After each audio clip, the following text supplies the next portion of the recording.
There I was, deep in the tunnels under the ancient vampire's pyramid, exhausted from the hot jungle and bleeding from every appendage, when suddenly I came upon a room with a great stone.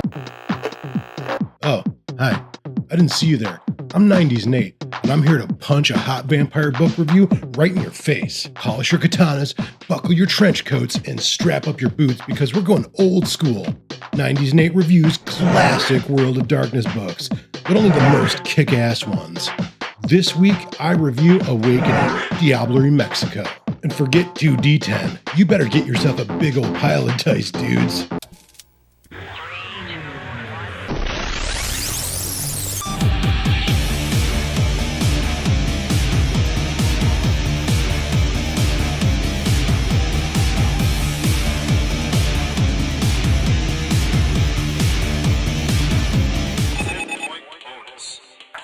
Oh, 1992. It's almost like the original designers of the World of Darkness weren't sure what exactly they had on their hands or how to present it to players. Awakening Diablerie, Mexico is a story supplement for Vampire the Masquerade, released in 1992, written by the late Nigel Findlay. The story tells the tale of the Wanderer, Mictlan Tecutli, an ancient gangrel who travels the world. Eventually, this powerful and potent vampire settles in Mexico, presenting himself as a god to the Mayan people.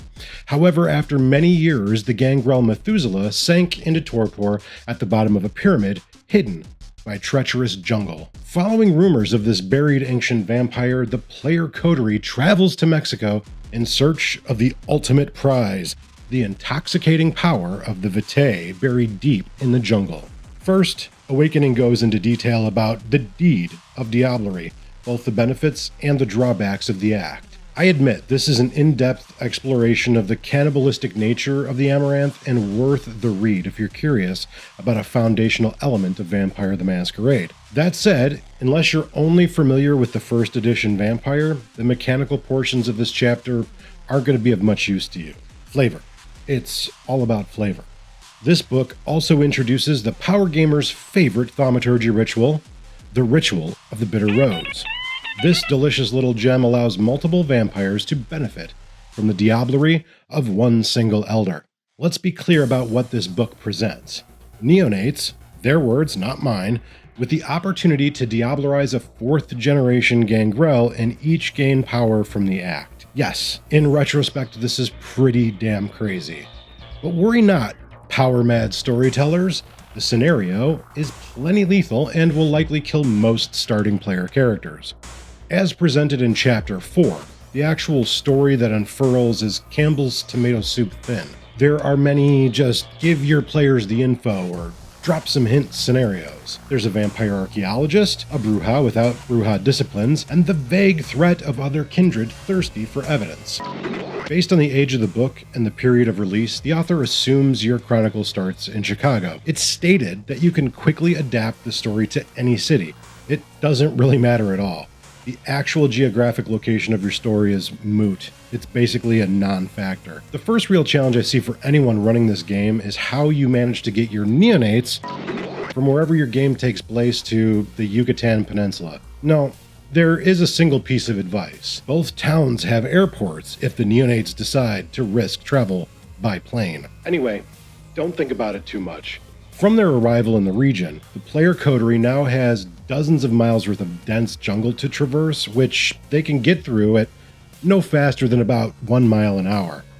Then there's this whole we're vampires who can't travel during the day thing to contemplate. Hopefully there's some earth meld in the group or someone's got excellent survival skills. As presented in the book, the journey is going to suck ass for your players. But honestly, I don't expect that an entire group of neonates would make it to the hidden pyramids. But if by some miracle they do, you must then contend with the secret werewolves who've been protecting the resting place of Mictlan Tecutli. Thankfully for your players, these are just gussied up vampire sheets and not taken from a werewolf book.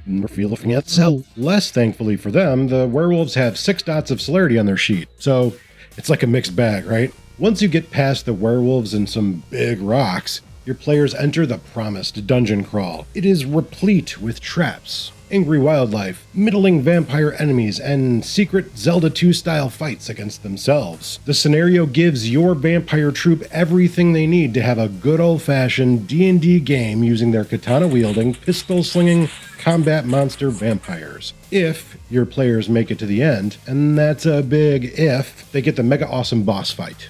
Maybe, depending on how they do things. Thankfully, the storyteller has total access to the Methuselah's character sheet with which to batter the players. Thaumaturgy. It's good for gangrels too. All things considered, this is a weak story that hardly fits into the traditional concept of Vampire the Masquerade.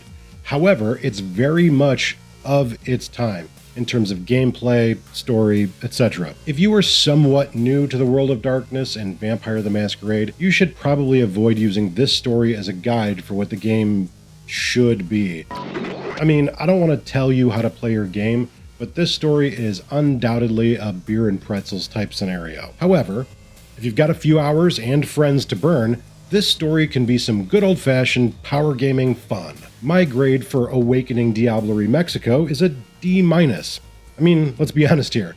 The story is loopy, but frankly, it's nothing against the author. It's just a clear example of the early growing pains of the game and the setting. Massive risk for massive reward, light on story, and very adventure-centric.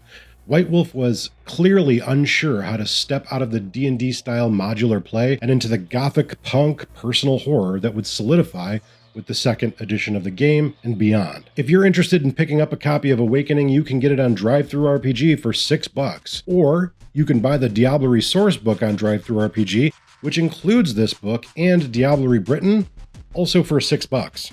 What classic RPG book would you like me to review next? Send me a letter to my P.O. box below, call my 1-800 number, or fire up your Windows 3.1 and join me on AOL Chat.